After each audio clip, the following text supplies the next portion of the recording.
This is Criminal Justice Inspection Unpacked, the podcast of Criminal Justice Inspection Northern Ireland, where we explore issues and developments in the criminal justice system in Northern Ireland.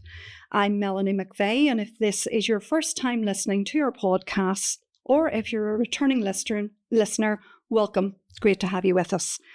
Today, we're looking at the issue of abuse of position by police officers and police staff, and how allegations, concerns and complaints of this type are investigated by the Office of the Police Ombudsman for Northern Ireland.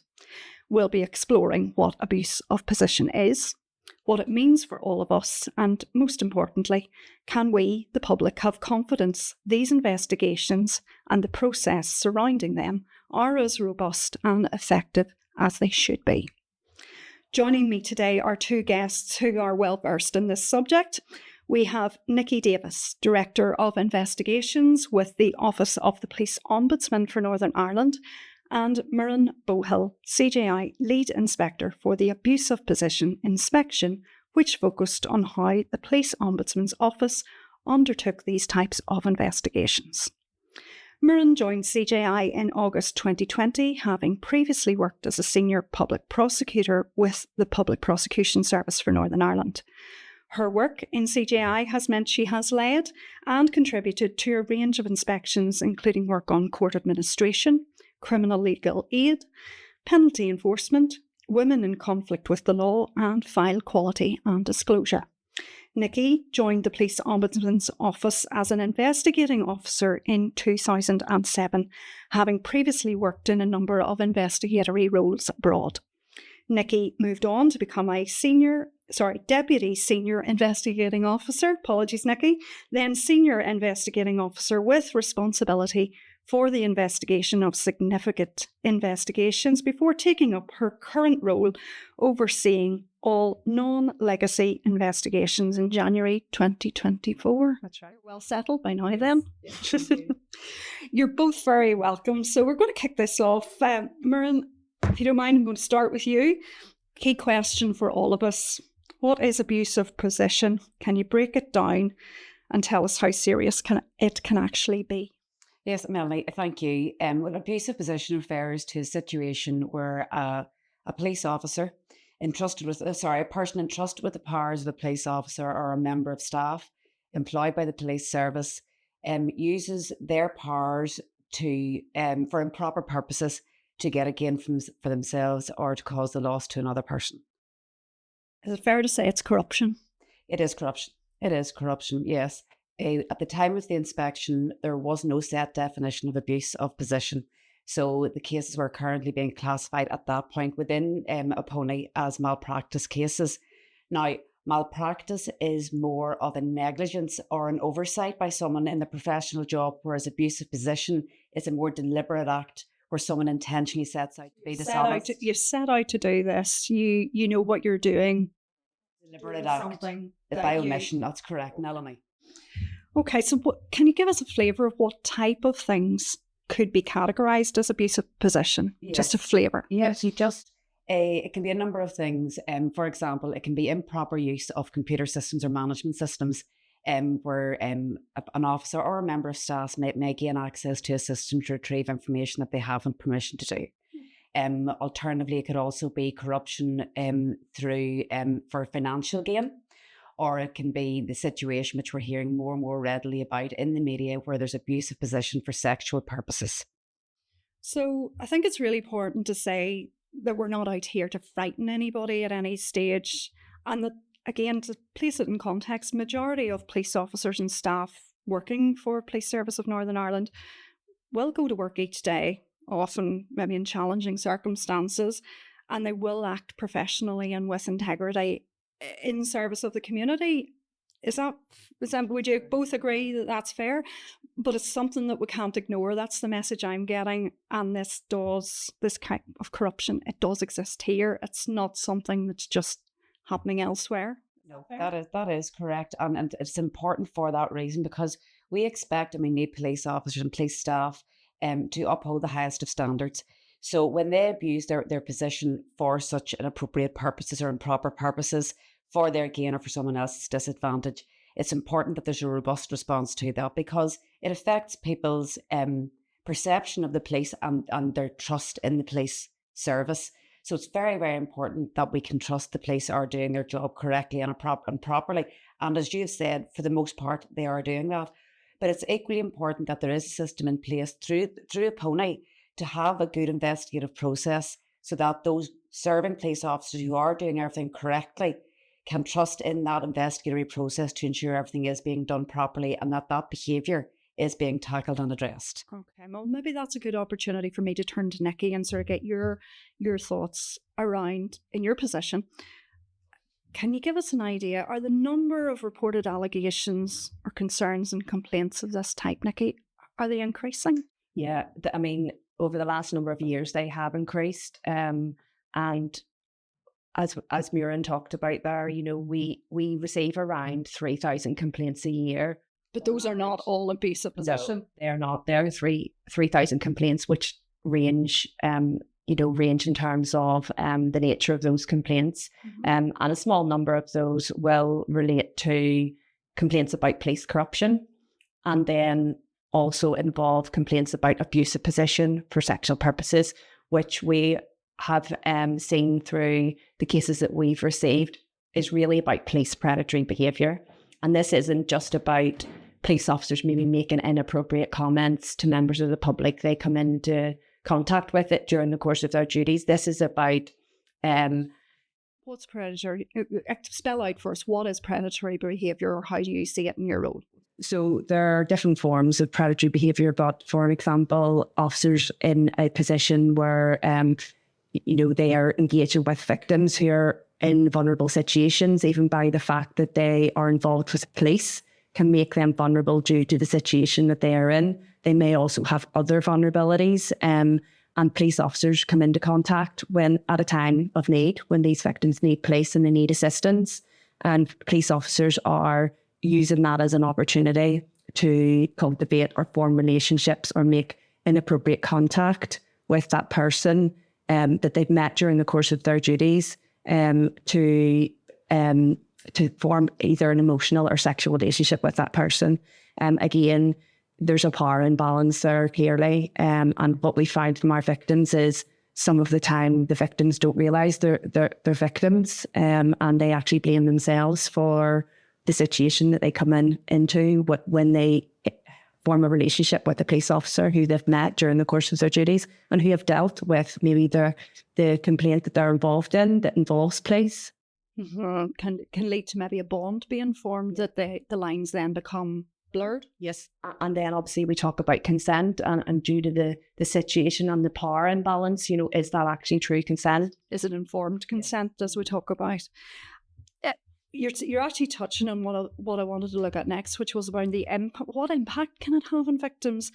And again, that from your perspective, what's the actual, how damaging is it for the police and that confidence piece in our police service? So we've heard from our victims that we engage with in these investigations, and I mean, it can have devastating impact in terms of how they, some have told us that they don't feel safe to actually contact police, maybe when they would be needing to contact police. Some people have ongoing situations that they actually need to be in contact with police about, and that the experience that they've had with one officer has actually impacted them so much that they don't feel safe to contact the police, which is really concerning. And again, it's a concern for society, that nobody wants to be in a situation where the person who is entrusted to deal with these reports, are actually behaving in a way using that position for completely the wrong reason and how. I'm just going to.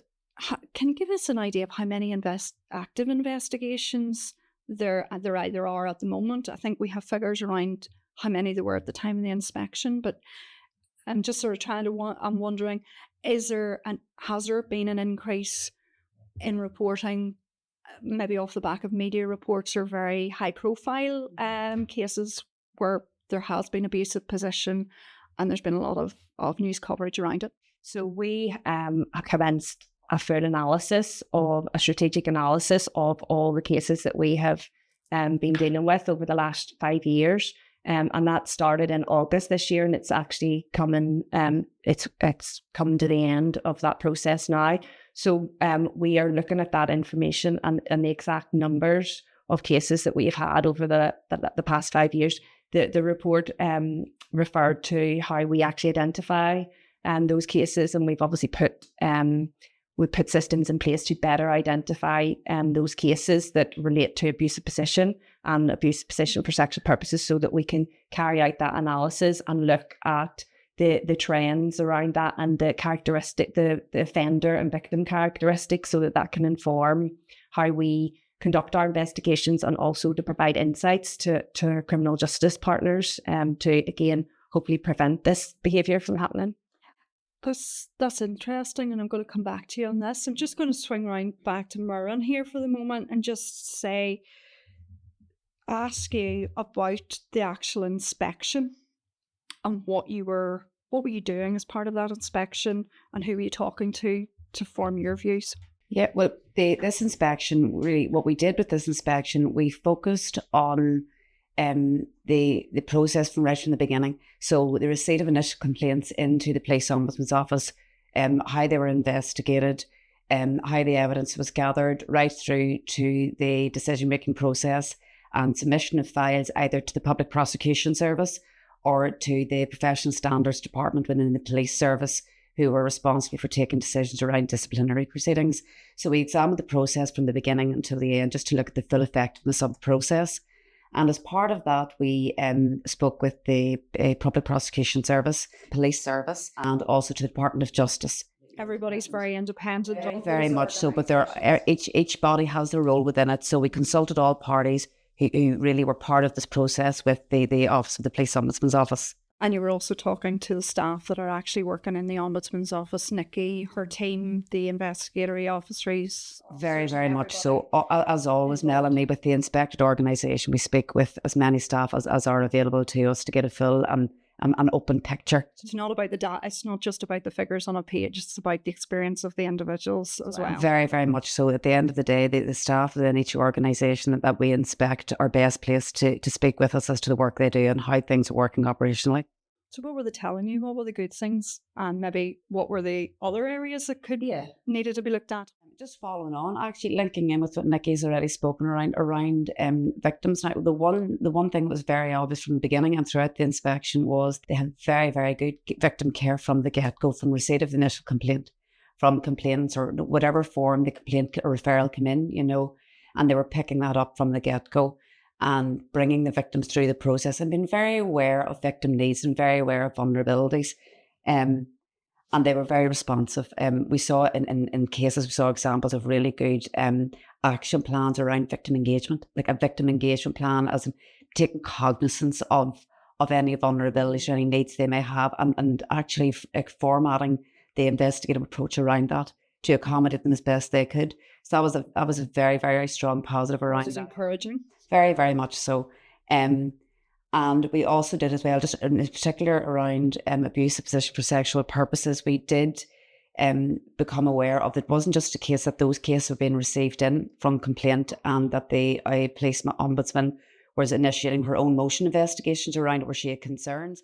Is that where they, just maybe keep me right on this, Nikki, that's where the office can trigger its own investigation based on obviously information and evidence that it's been received or it's aware of? Correct. Yep, that's correct. But in addition to that, the teams that were, there's the significant cases team in particular, who would deal with most of the abusive possession for sexual purposes, they weren't just receiving the complaints and referrals in, they were actually doing their own work in the background and identifying additional cases from the evidence they were receiving and using the learning and skill sets they were developing to enable them to identify further cases and bring those to the attention of the Ombudsman's office and police. And what about the findings around investigatory process? Was that the type of thing you were hoping to see, or were there areas from an inspection perspective that you felt could be improved? Yeah, well, the investigatory process, the quality assurance mechanisms that were in place were good. There was a lot of supervisory oversight that we were seeing on the files. Now, we didn't do a full file review, but what we did do is we examined a number of files to sense check the evidence we were receiving from other areas. As you know, we always triangulate our evidence. And we were seeing that the levels of quality assurance were there to provide that assurance to us and to the public at large. So it's sounding as if there was a good solid base, but there's never an inspection we produce that doesn't have recommendations and ideas where things could be improved, could be made better. What about this inspection, Maren? Yeah. What were the recommendations? Yeah, well, the recommendations in this inspection, we ultimately we developed 5 strategic recommendations and I think 6 operational recommendations, if memory serves me.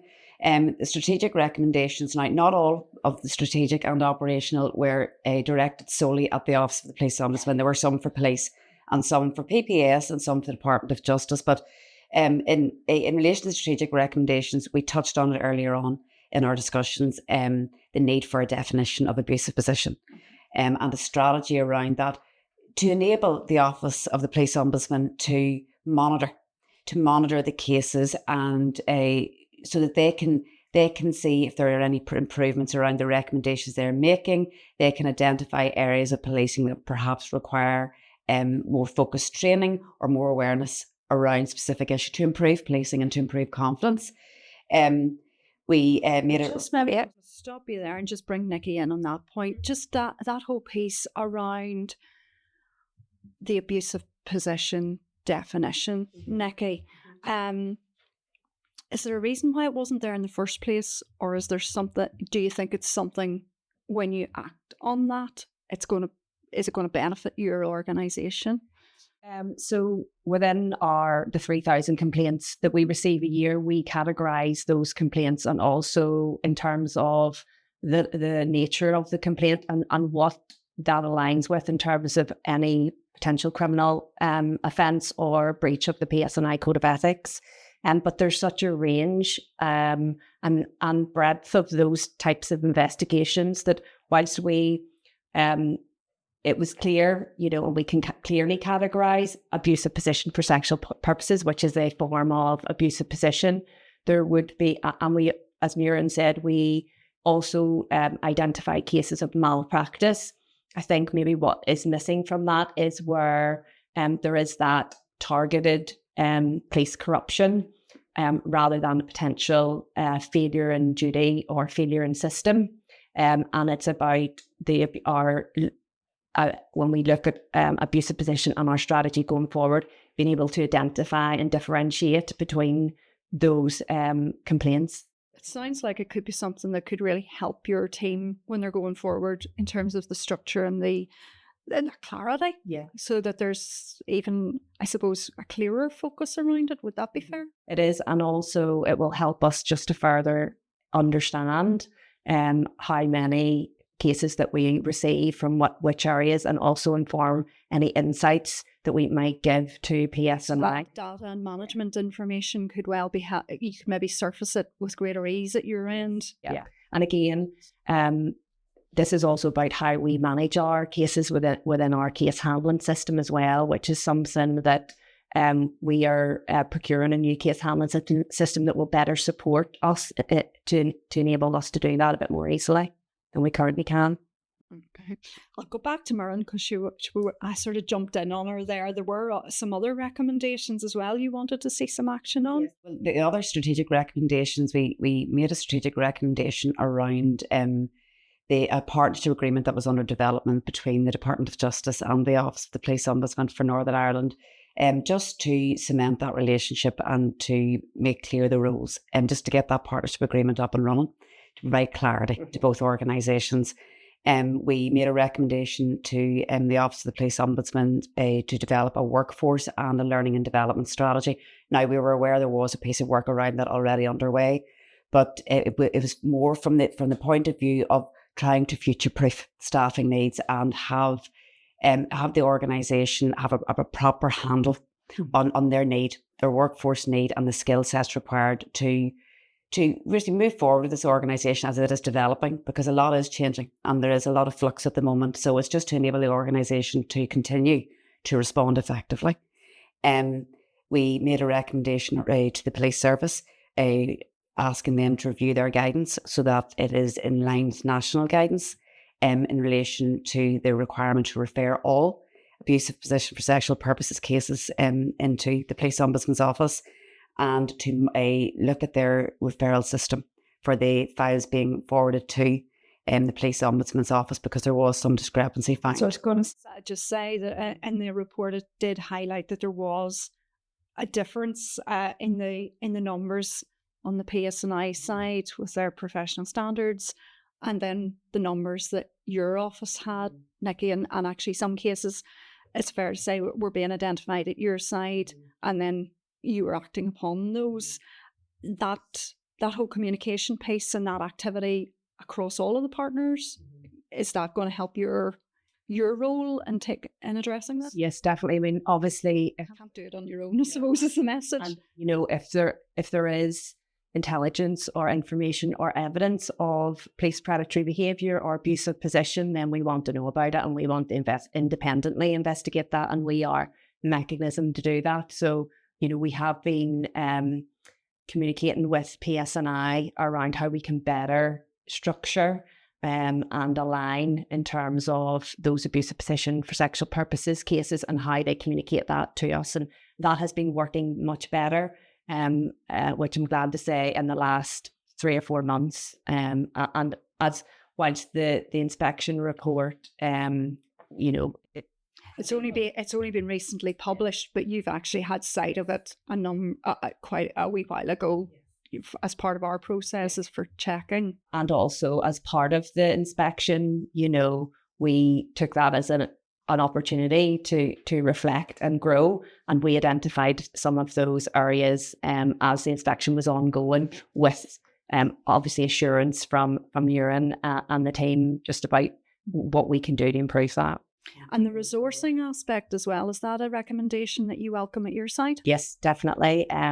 We have staff that are really dedicated. I think Muireann's already alluded to that in terms of our victim care, and it's really reassuring to hear that, and also from the PPS around the quality of our files, which is down to our staff and the dedication and commitment, despite resourcing challenges that there has been over the last year.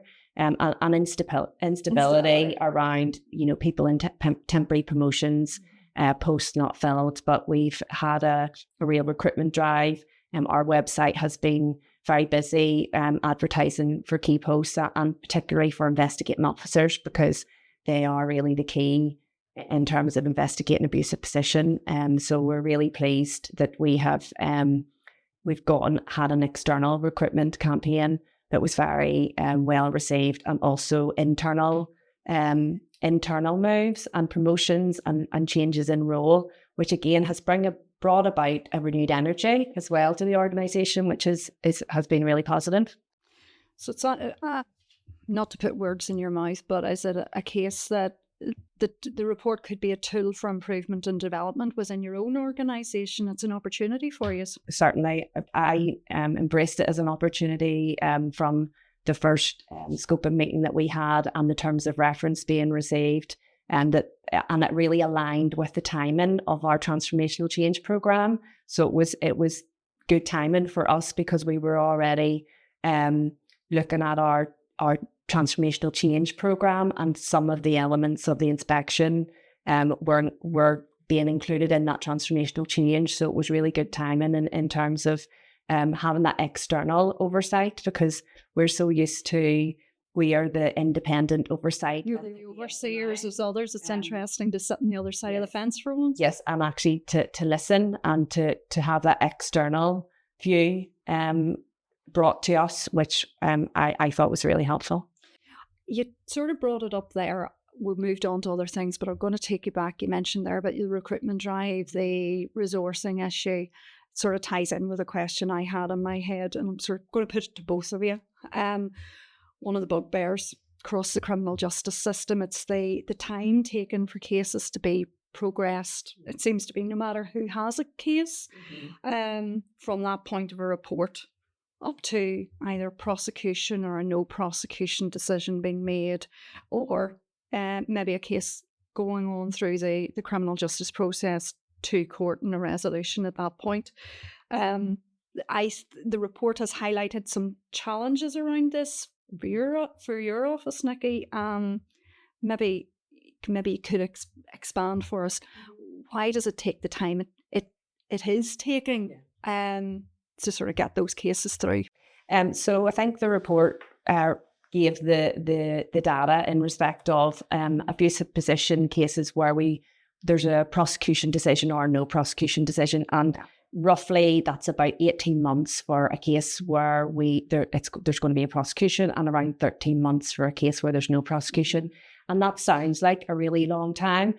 Especially if you're a victim, exactly, or potentially an officer waiting for an outcome. And we totally appreciate that. It doesn't seem like that long a time from an investigative point of view, because with these cases, they are complex. There's no getting away from it. These are complex cases that do take time to investigate. We encourage our investigators to be upfront with victims and police officers and when they're involved in these types of cases, and manage expectations around the length of time.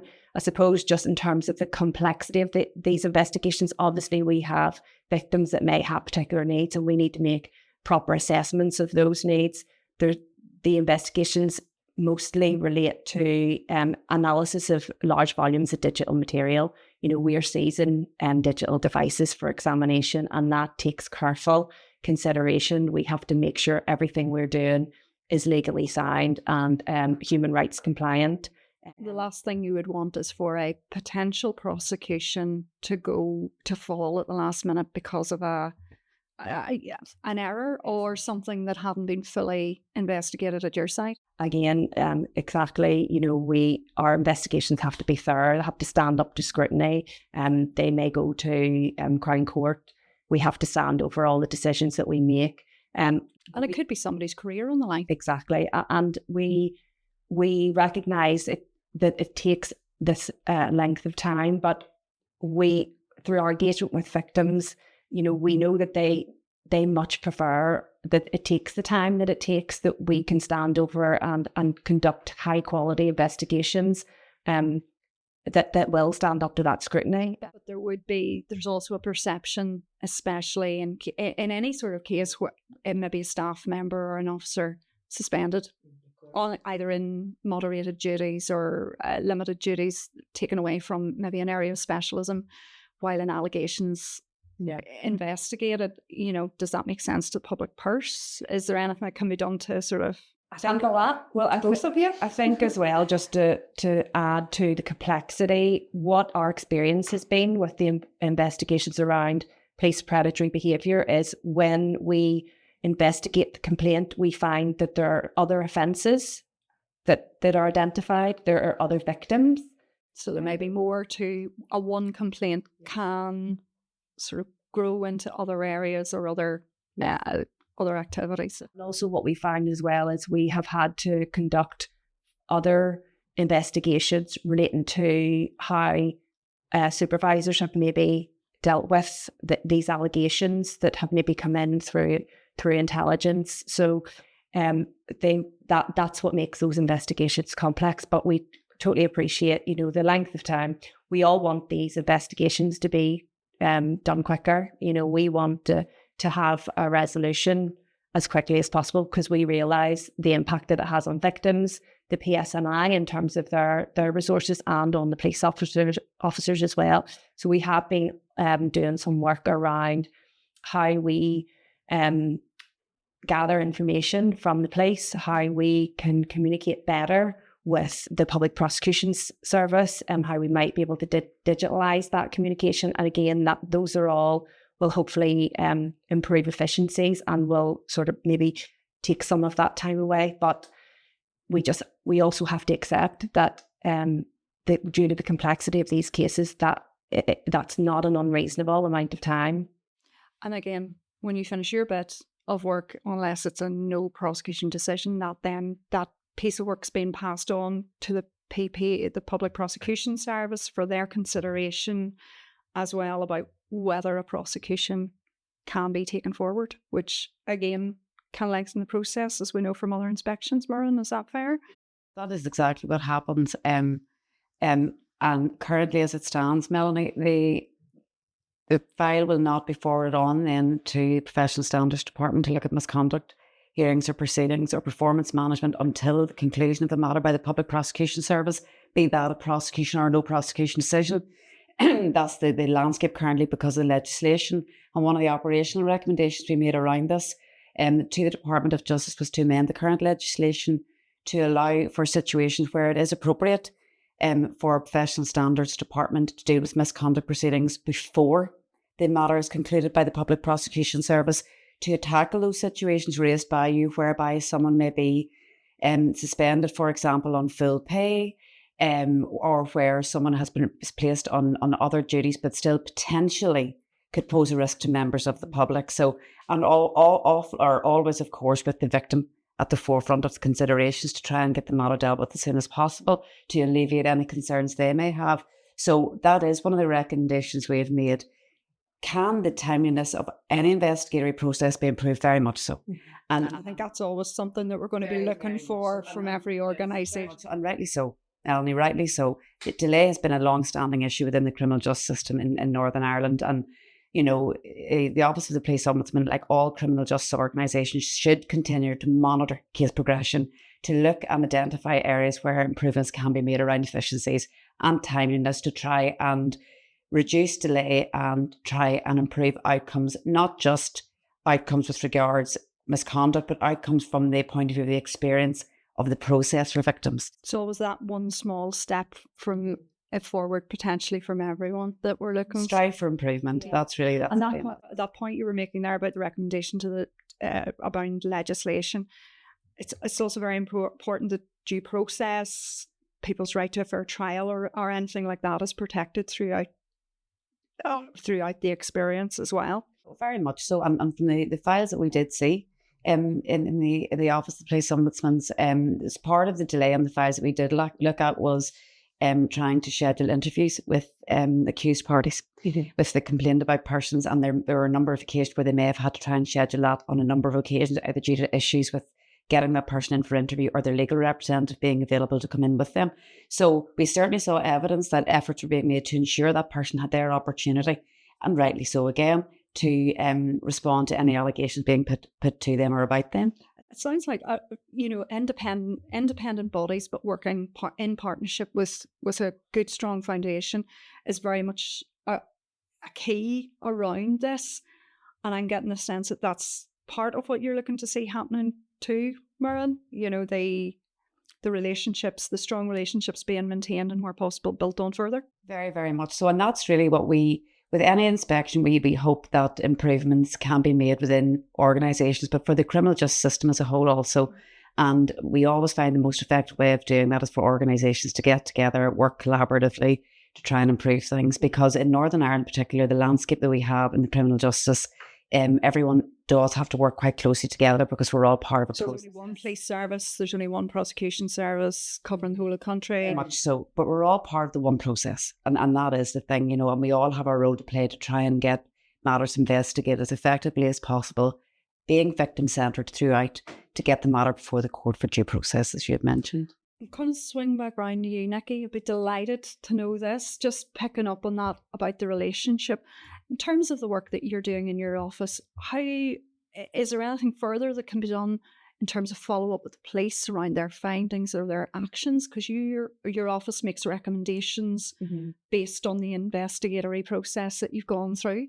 Yes, so that would be, we've introduced an unpack department within our organisation where, as investigators, we're all very busy investigating, and actually the capacity to identify the trends and patterns and share those insights to the police. Whilst we do that on separate investigations, case by case basis, but we want to bring all of that information together and share our insights in a better way with the PSNI and also through the policing board, so that and the department, so that there's oversight of those recommendations and monitoring of those. And I think it's probably important to say as well that the response of the police service to this report has been favourable, and they definitely do not want abusive possession being an issue that's associated with their organisation.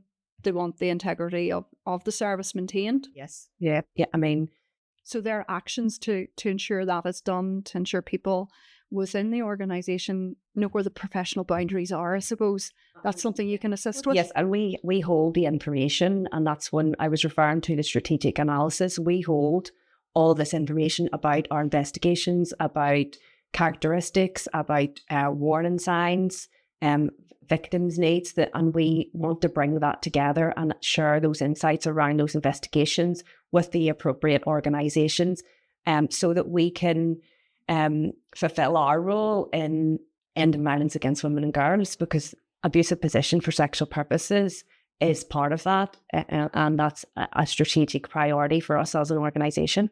And the abusive possession generally, not just around those that identify as female, very important and very clearly has to be addressed and a priority for your organisation. Yeah, and we've been doing I say that because I've seen your action plan. Yes. You want to address these things. I mean, we've done a lot of work sort of around our engagement with other organisations. We've been working with White Ribbon. We have done some training with Nexus as well, and we've made initial contact with Women's Aid, which again incorporates some of the recommendations that have been made within the inspection, but is also part of our transformational change programme and our corporate plan, which is aligned with the end of violence against women and girls, which we're very committed to in the organisation. Two things for you both. I'm going to wrap this up. Why is it so important to raise this awareness of abusive possession? Lauren, why is it important that we know about it and we're talking about it? Well, we'll know from the media that this is becoming more serious offences. In days gone by, we would like to have thought this was something happening somewhere else that didn't land on our doorstep, but it'll be very well aware in the last couple of years that this is visiting us now and it's very much part of our lives, albeit the cases are few in number, but it's very much there. And we heard from Nikki earlier on, and we know from the report that the number of cases are increasing quite significantly. And we've gone from one case in around 2019-20, we're now in 26 cases in 22-23. That's quite an increase. Which could be both a positive because people feel more empowered to step forward and talk about these things, or... Yeah, well, it could be that. It could be that people are more aware of it now because of the media. It could be that as people are less afraid to come forward.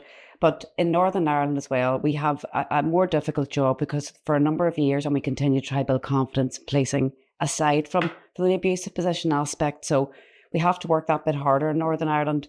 And it's important that people are aware of this because it's important that they know that it's okay to come forward and that there is a body in place to independently investigate their concerns, and that their concerns will be listened to and properly investigated.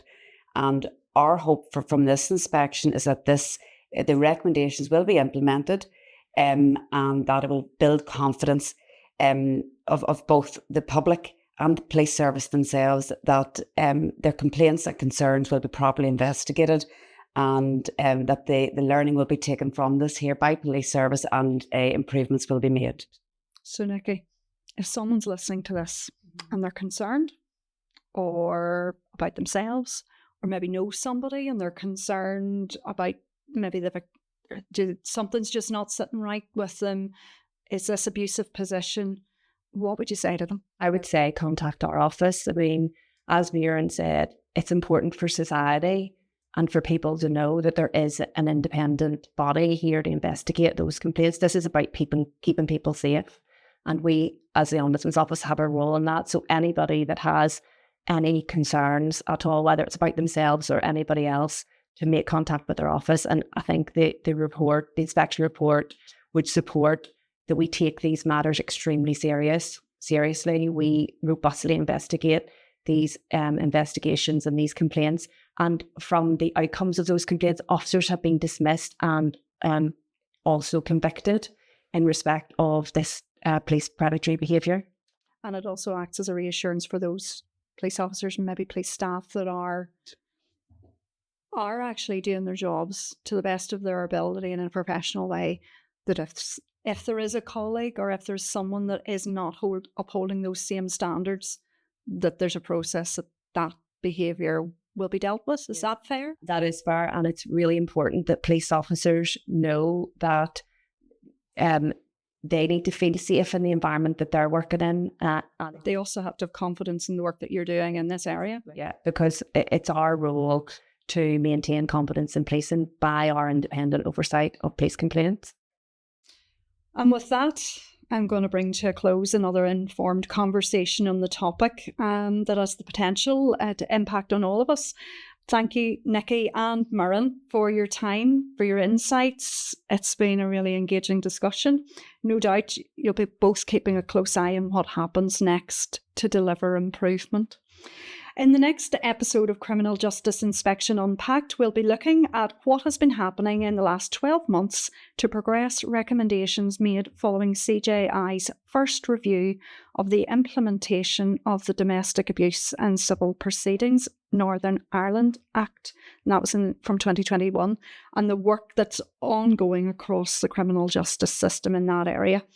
It's going to be a conversation that you won't want to miss. I look forward to joining you again soon on Criminal Justice Inspection Unpacked for another behind-the-scenes look at what's happening to deliver better outcomes and a better justice system for all.